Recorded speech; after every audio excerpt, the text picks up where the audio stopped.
Nüüd, kus meil tabel on olemas, siis järgmisena räägime sellest, kuidas on võimalik tabelis ära märkida, aktiviseerida või välja valida. Väga mitu erinevat sõnakasutust. Ütleme siis teha aktiivseks ridu, kuidas märkida, aktiviseerida veerge ja kogu tabelit.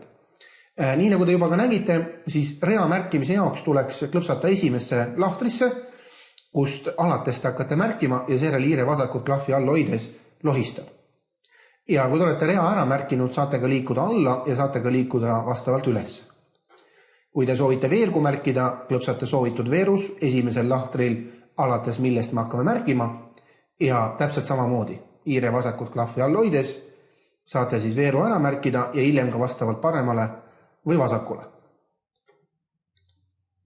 Nüüd kogu tabeli märkimise jaoks tuleks alustada nurgast, kas alt ülevalt, vasakult või paremalt ei olegi vahet, ja seejärel klõps nurga lahtrisse ning hiire vasakut klahvi all hoides lohistan üle kogu tabeli.